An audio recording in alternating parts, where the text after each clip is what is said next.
I'm not gonna hide it like your favorite hunting influencer does. We're gonna die doing it the right way.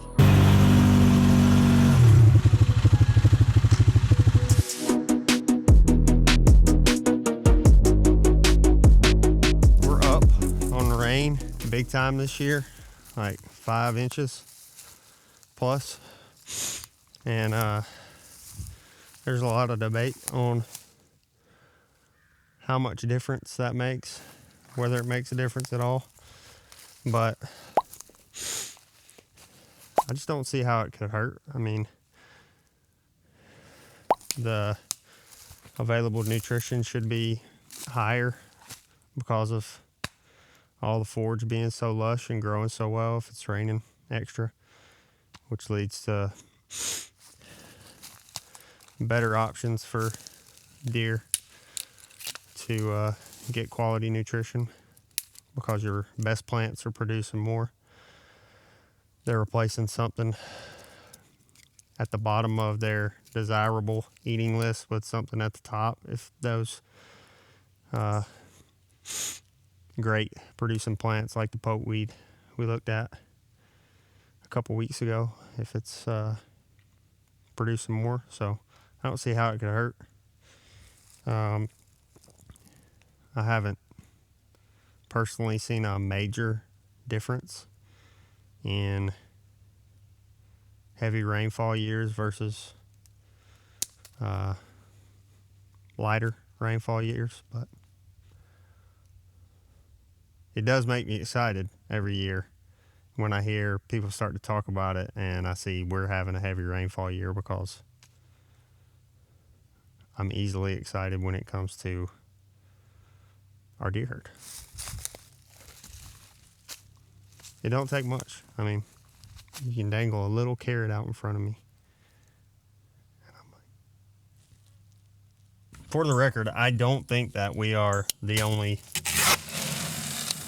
great deer feed company. I don't think there's tons of them, but that's just because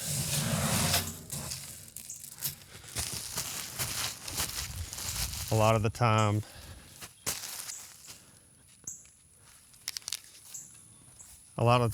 at this point, you're struggling to find an actual deer feed company. You find a lot of, I don't want to talk crap about anybody, but you find a lot of companies that are doing deer feed on the side. They're a big mill, or they make cattle feed, and it's a side hustle for them. So if you can find a legit deer feed company that pass or fail, live and die, for us, we have to make great deer feed or we no longer exist. And there was a time, a few years ago where we were really struggling and financially, and we were cutting some corners, and we hit a point where it was just like, we're gonna die doing it the right way. Our company's gonna go out of business doing it the right way. And when we changed to that, even though it was risky, we kind of hit new levels, and we're able to really see the benefits of that, because guys can tell. I mean, we talk about it in the shop, but like, if you have bought this bag of deer feed and poured it out into your feeder, that bag of deer feed is really important to you. And so that's kind of the mindset we go into it, where it's like every bag is important, because that is success or failure, that is growth versus non-growth. That's, plus, minus, that's, you're trying to solve guys' problems, and you're doing it one bag at a time. If you're going all in on this and you're really trying to make a difference on your land, I mean, I would just hate for you to be buying something that is not, what you're looking for. So that's my spiel.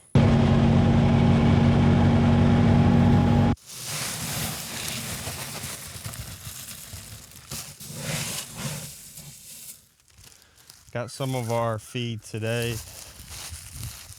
that has garlic in it.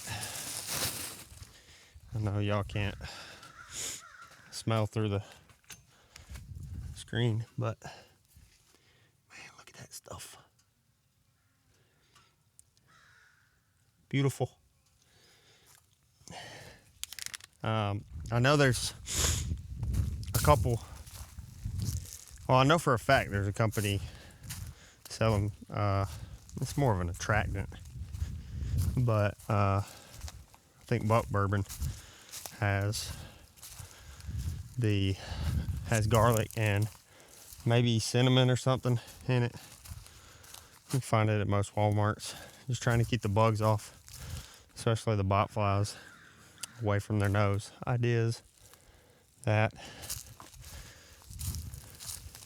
when they get down in there and they eat it and it gets on their nose, that maybe it'll keep the flies away from it. A lot of studies on how it can stunt antler growth between the different flies that can get in on them. But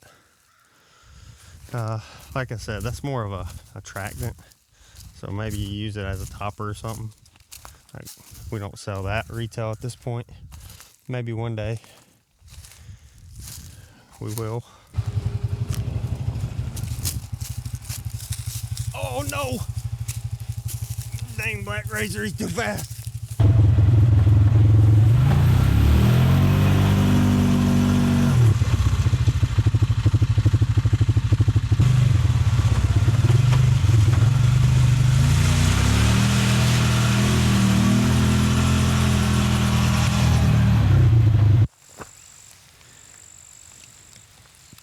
That's the way we have to go. And that is rain.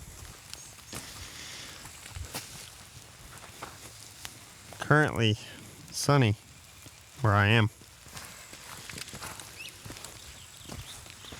which would prompt my papa to say the devil's beating his wife.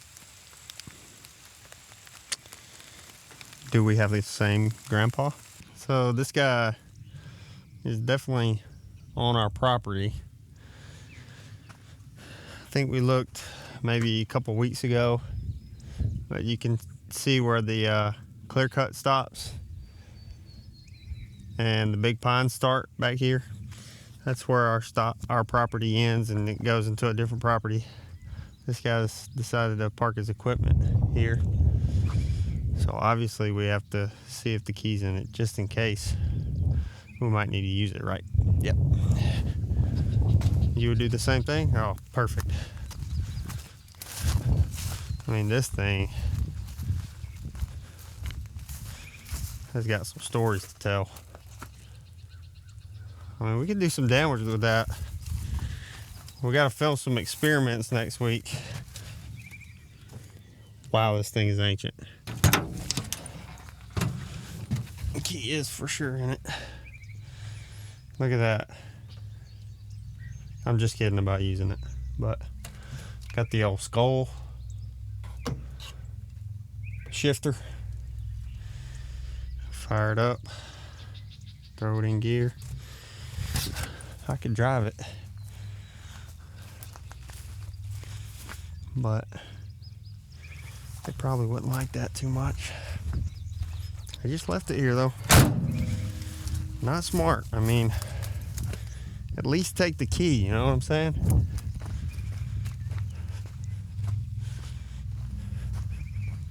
It will be fun though.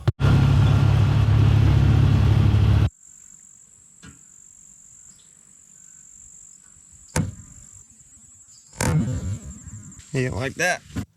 This channel is for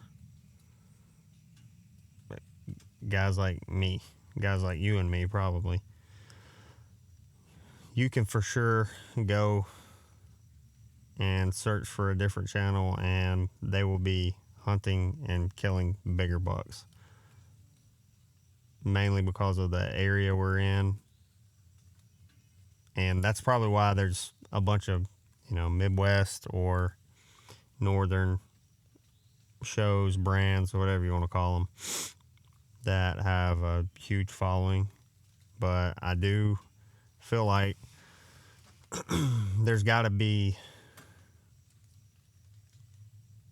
enough people out there that hunt. I know there is enough people out there that hunt just like me, that are relying on the same stuff we have to rely on to get deer in, to grow deer, to a level at which we're proud to harvest them. And especially in places like, obviously, Alabama, Mississippi, Georgia, Florida, South Carolina. I have told people that if we're growing 120-inch deer on our property and I kill a 120-inch buck every year for the rest of my life, that I'd die a happy man. And I mean it. I mean, that's a good buck for us. Like, we've worked really hard to get into the 120s, into the 130s. Had a buck on our property that was in the 140s last year. Our neighbor killed it. So it's for guys that have to do it the way that we do it. And I think there's a lot of us out there. And really what it comes down to is, like, you can go out and find, I could go out and chase bigger deer. I could travel to places. I'm sure I could find opportunities where there's bigger bucks, but there's got to be more to it than chasing bigger deer, in my opinion. Now, everybody's not like that, but to me, when you're just chasing the next, biggest buck, and that's your main goal, is more inches. I want to kill a buck that's more inches. One of two things ends up happening, maybe both of them. But number one, like I said, I can travel out and find bigger bucks to hunt, but the further I travel, the less people I'm going to bring with me, and the less I'd get to hunt with these guys that I just truly love hunting with. My dad, my brother, my friends that are in this club with me, I just enjoy hunting with them. I do. I really do love it.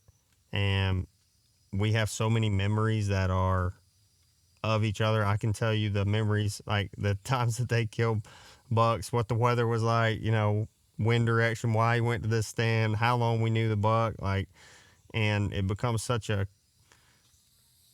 just a huge part of our experience is hunting together and doing it together and accomplishing things together. And the further I go out to chase deer, or I'm not saying I'll never hunt out of state, but the further I go, the less I'm going to get to bring those people with me, the more it becomes my memory instead of our memories. And that at this point is just not very attractive to me. And then the second thing is, if you're only chasing a bigger buck, like the next biggest buck, like you kill one this big, I got to kill one bigger. There's an end of the line. Like, there's a end of the line for every hunter. At some point, we will all kill our biggest buck. Period. I hope you haven't killed your biggest buck. I hope I haven't killed my biggest buck. But at some point, we will kill the buck that will be the biggest buck we ever kill. And if that's the only benchmark for me, let's say we're talking about me, if that's the only benchmark for me, man, what a sad existence after that, for that to me to basically fail the rest of the hunting career after killing my biggest buck. The reality is, most guys, especially in the Southeast, it's a huge achievement to get 150, 160-inch deer on camera. For us, it was massive to have a 140-inch deer on our property last year. And there's just so many uncontrollable factors that go into what the headgear looks like on that animal, and the stories that are involved with them, and getting them to maturity is so much more valuable to me than the inches. Like, I do think we're kind of too caught up in that at this point in the hunting industry, but but it's probably yours and my fault. Like when it pops up and it's a massive deer on the thumbnail, we click it, you know, but that's not a reality for me. Like, man, there ain't no way. There's probably a 0% chance we kill a 170 on this property. And no matter how hard we work at it. Like, you know, for free range in South Alabama, it's just probably not going to happen. But that, to me, is one of the least important parts of this whole experience. Like, especially doing this channel. Like I said, it's for guys that are in the same type setup as we are, doing the same type deal as we are. I'm going to be hunting over feed. Like, that's the reality for most of the Southeast. I'm not going to hide it like your favorite hunting influencer does, like just off camera when they shoot them. I mean, you're going to know, like, I'm going to use these tools, and these are the tools I'm using, and most of the time you and I are probably going to be in a similar situation. And if it helps a couple people, that's awesome. If you want to watch and just laugh at me, man, that's incredible. Like, I know there's people out there doing that, and that's fine as well. But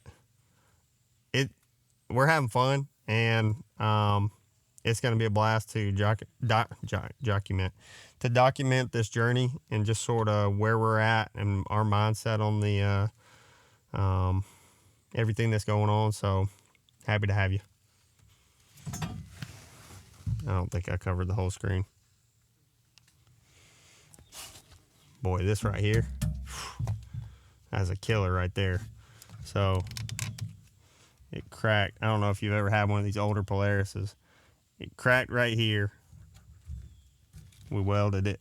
It cracked right here. We welded it. We put the support bar, and brothers, if you hit that bar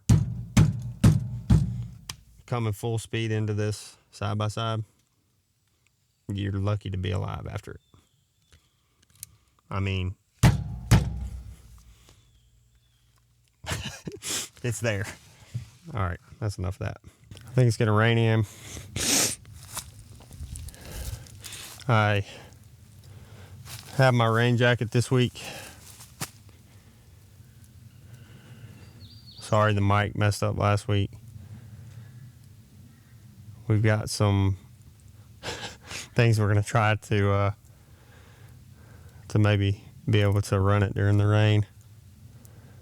Apparently you can put it in a balloon or a condom,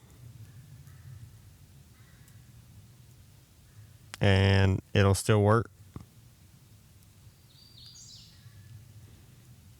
which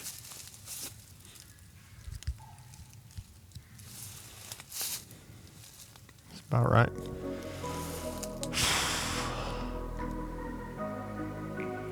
I shouldn't eat that Taco Bell.